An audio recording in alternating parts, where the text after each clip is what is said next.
시청자 여러분 안녕하십니까. 12월 15일 오후 시간인데요. 전옥현의 안보정론을 시작하겠습니다. 오늘 굉장히 중요한 두 번째 날이죠. 징계위원회 지금 열리고 있는데 윤석열 총장에 대한 중징계 방향으로 일사천리로 지금 진행되고 있는 것 같습니다. 그래서 이 얘기를 전반적으로 정리해서 여러분들께 그 의도를 분석해 드리도록 하겠습니다. 이 본론에 앞서서 이 국민의힘 김종인 비대위원장이 오늘 11시에 기자회견을 긴급 기자회견을 가졌어요. 여기에서 이명박 박근혜 전직 대통령 두 명이 동시에 구속된 것에 관해서 국민 여러분께 간절히 사죄한다. 이런 입장문을 발표했는데요. 이 보수정당의 당 대표가 두 전직 대통령의 과오를 국민에게 사과한 것은 이번이 처음인 것으로 그렇게 지금 밝혀지고 있어요. 여러분들 잘 아시다시피 김종인 비대위원장이 두 전직 대통령의 이런 옥고와 관련해서 사과 성명을 발표한다는 것과 관련해서도 국민의힘 내부에서 상당한 논란이 야기된 바 있죠. 그래서 내가 이것도 비대위원장인데 하지 못하고 한다면 내 이 비대위원장직 그만둘 수 있다. 박차고 나가겠다. 이런 위협적 발언까지 나올 정도로 상당히 민감한 이슈였어요. 그렇게 되니까 중간에 주호영 원내대표하고도 이 사과문의 내용을 두고 공유하고 있다.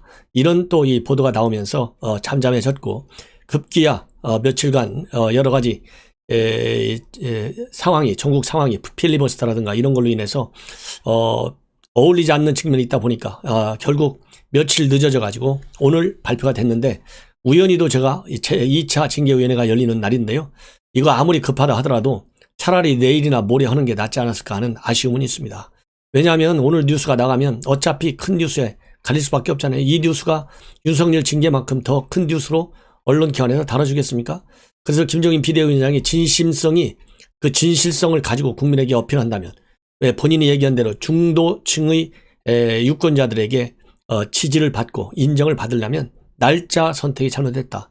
어차피 늦출 것 같으면 좀 여유있게 더 늦춘다고 누가 쫓아오느냐. 이런 또 이 비판도 틀림없이 나올 것 같다. 이런 말씀을 드리고 싶고 200자 원고지 8매 분량이라고 합니다. 그래서 대국민 사과문에서 사과, 사죄, 용서, 반성과 같은 단어만 10차례에 걸쳐서 되어 있다. 그래서 이 대통령을 배출한 정당은 국가를 잘 이끌어가려는 공동 운명의 책임과 권한을 국민에게 위임받는데 대통령의 잘못은 곧 집권당의 잘못이다. 이렇게 지적하겠는데요. 여기서 이 집권당의 잘못을 지적한 것은 현 시국과 연계시켜보면 문재인 대통령이 잘못하는 것 제가 보기에는 전적으로 한 7, 80%는 문재인 대통령의 무능과 청와대 보좌진의 무능에서 시작된 거예요. 거기에다가 민주당까지도 이 청와대 여의도 출장소 같은 역할밖에 못하니까 이 문재인 정권의 이렇게 비극적 국정의 실패만 계속되고 있다. 이것이 저의 판단입니다.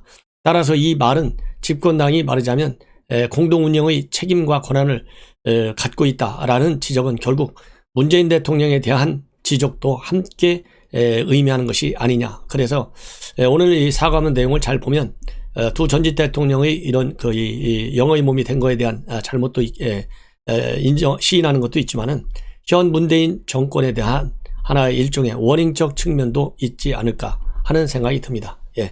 자, 이제는 이제 징계위원회에 관련된 얘기인데요. 맨 먼저 제가 이 앞방송에서도 말씀을 드렸지만은 징계위원회 하는 날 하필이면 국무위원회가 열렸어요. 이 국무위원회에서 꼭 공수처 얘기를 안 해도 될 것만 공수처 얘기를 하면서 공수처를 빗대어 가지고 결국 윤석열 총장의 현 검찰이 이 권력을 남용하고 있다. 즉 무소불위의 권한을 가졌다. 거기에 대해서는 책임을 지지 않고 있다. 그래서 남의 나라 검찰청을 비판하듯이 문재인 대통령이 비판의 목소리를 냈어요. 이 얘기는 제가 보기에는 지금 현재 공수처에 가이드라인을 준 것이 아니냐. 중징계를 해라. 이 무소불위의 권한을 지금 행사한 검찰. 그 책임자가 누구겠느냐. 윤석열 아니냐. 윤석열에 대한 더 이상 자비의 정을 쏟지 말아라. 이런 강한 메시지가 아니겠느냐. 그 다음에 또 하나의 메시지는 공수처 탄생과 관련해서 현재 여론조사를 보면 57, 8%의 비판적 여론이 압도적이에요. 그러니까 이 여론을 잠재우지 않고서는 이게 계속될 경우에 계속 여권에 대한 부담이 될 수밖에 없고 민주당과 문재인 대통령에 대한 지지율을 낮추는 그런 중요한 요인이기 때문에 이것을 잠재우고 동시에 문바들에게 주는 메시지도 또 하나 있습니다. 세 번째로는 문바들한테 이 공수처와 관련해서 비판적 여론을 잠재울 수 있게 문바들이여 적극 나서라. 이런 지금 이 메시지 함의가 다 담겨져 있다. 그렇기 때문에 공수처 이 전 세계 유례없는 악법 기관인데요. 이런 이 악법적 이 기관을 설치해 놓고 문재인 대통령이 국무회의에서 이렇게까지 길게 얘기한 거, 철저하게 중립을 지켜라? 말도 안 되는 얘기죠. 예, 이것은 어불성설이다. 이런 말씀을 드리고 싶어요. 그래서 이 얘기는 결국 문재인 대통령이 지금 정한중 위원장이 오늘 심리를 하고 있는데 오늘 빨리 결론을 내려서 더 이상 머뭇거리지 말아라 라는 메시지를 우회적으로 준 것이다. 말기 못 알아듣겠어요? 저 같은 사람도 말기 알아듣는데 우리 국민들이 말기 다 알아듣습니다. 당당한 이 언론 플레이를 대통령이 제대로 해달라 이렇게 얘기하고 싶어요. 차라리 윤석열 총장 지금 이 무소불위로 검찰을 이끌어온 역사적 책임을 면할 수 없다. 거기에 상응하는 처벌을 내려달라. 이렇게 솔직 단박하게 얘기하는 게 훨씬 낫잖아요. 이러다 보니까 윤석열 총장도 오늘 징계의 개최를 앞두고 오늘 9시 출근할 때요. 본래 지하로 출근하면서 이 일반 국민들과의 접촉면을 없애버렸어요. 왜냐하면 이 살아있는 권력에 대한 수사, 사실상 총지휘자가 윤석열 총장이잖아요. 가급적 언론도 잘 안 만나려고 출퇴근할 때. 그랬는데 오늘은 일부러 지하로 내려가기 전에 출근하는 차에서 내려서 시민들에게 지지해주는 시민들에게 감사하다. 여러분들의 응원하는 의미를 잘 알겠다. 날씨가 추우니 더 이상 나오지 말아라. 이렇게 메시지를 전했어요. 이 얘기는 결국 뭡니까? 날씨가 추운데 나와서 일하는 거 여러분들 너무나 고맙다. 내가 오늘 징계위원회 결과와 관계없이 내가 담담하게 법과 원칙이 정해진 이 범위 안에서 최선을 다하겠다.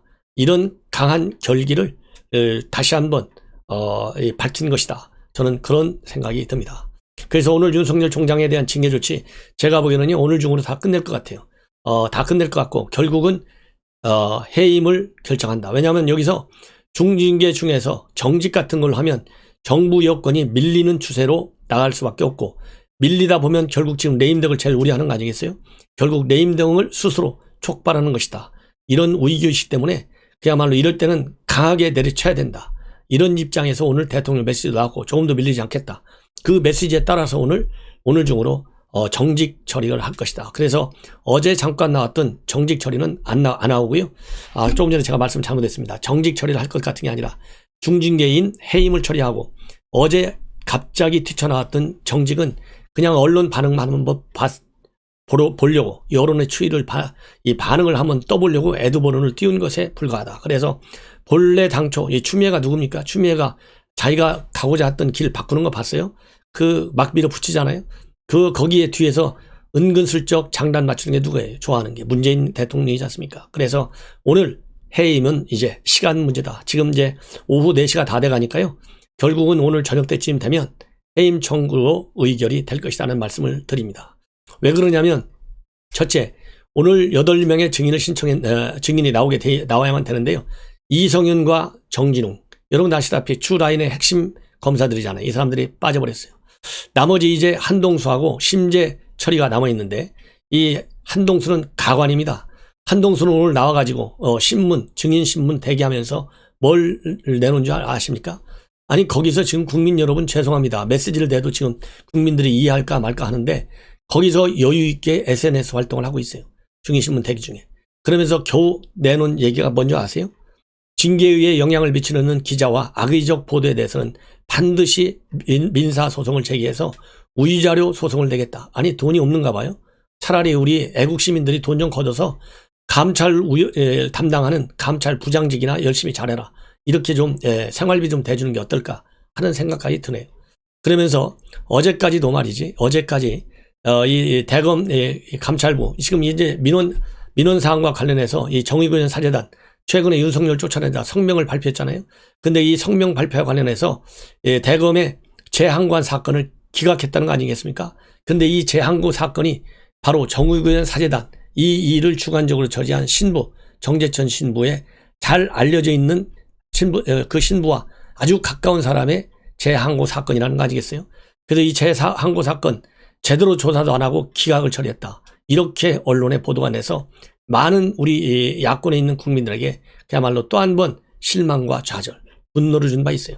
그런데 이 재항고 사건 기각한 것과 관련해서 어제 징계의 전날에 전화 오고 문자 온, 그래서 본인이 증인의 평온을 해치고 징계의 판단에 영향을 미치려는 기자, 그리고 사실에 맞지 않은 악의적인 모함과 비난에 기초한 보도, 이런 것을 포함해서 과거의 심각한 왜곡 보도에 대해서 적당한 시기에 공동으로 불법 행위에 따른 위자료 소송을 하려고 한다.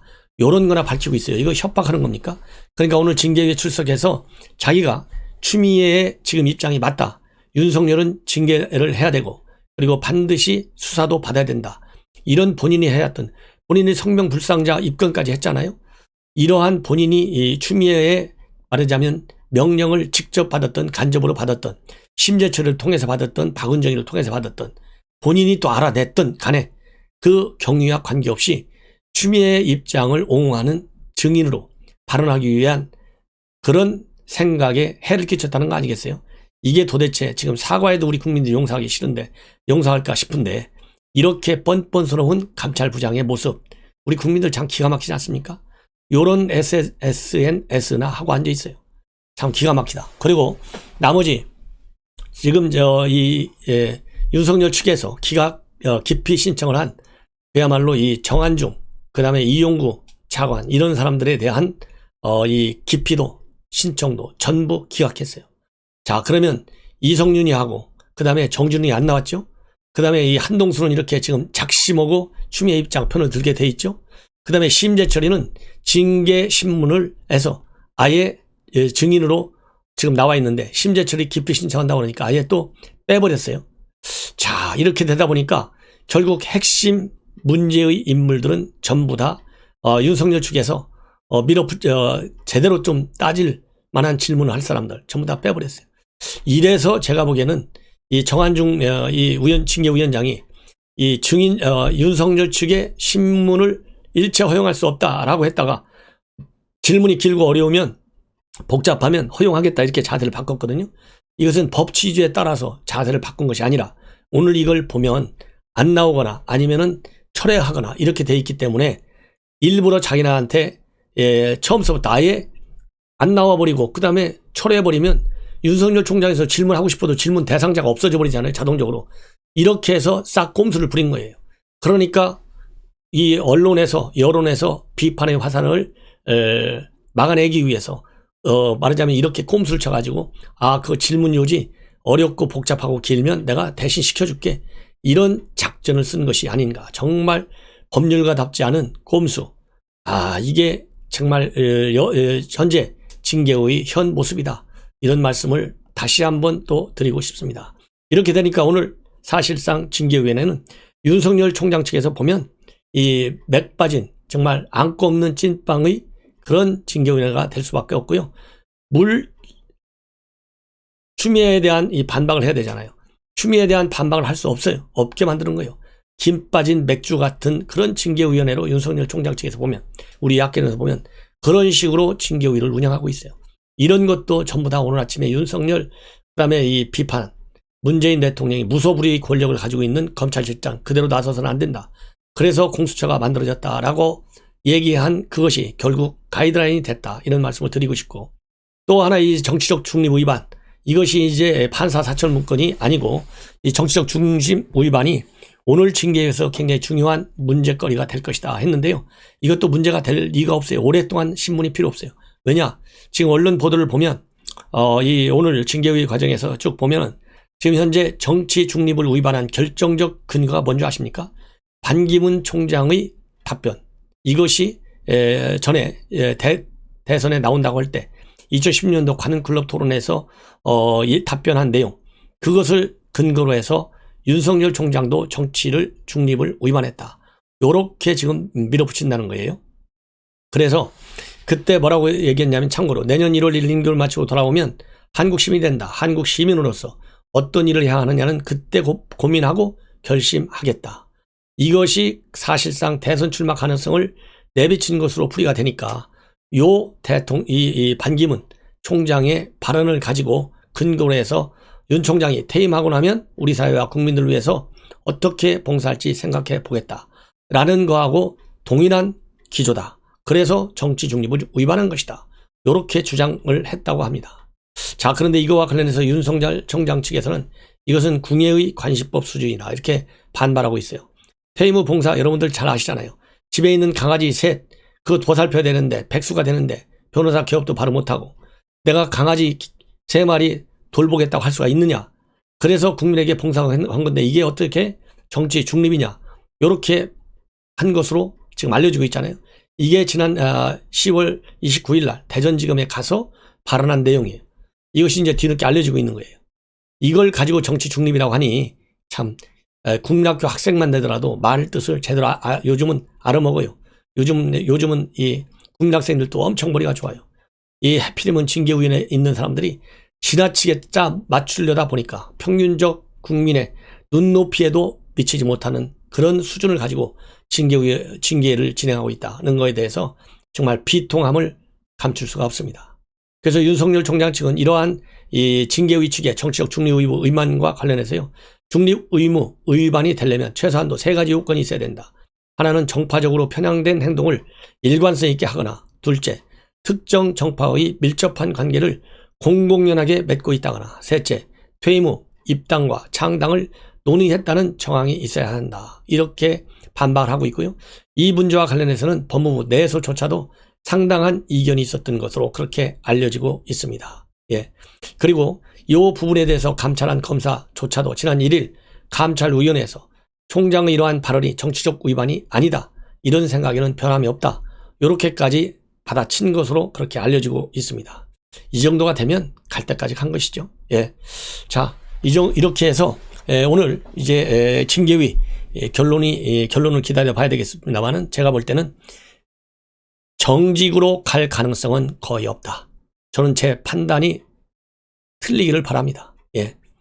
정직이 아니라요. 이 징계위 해산되어야죠. 그래서 윤석열 총장 측에 이제는 소송 제기만 남아있다.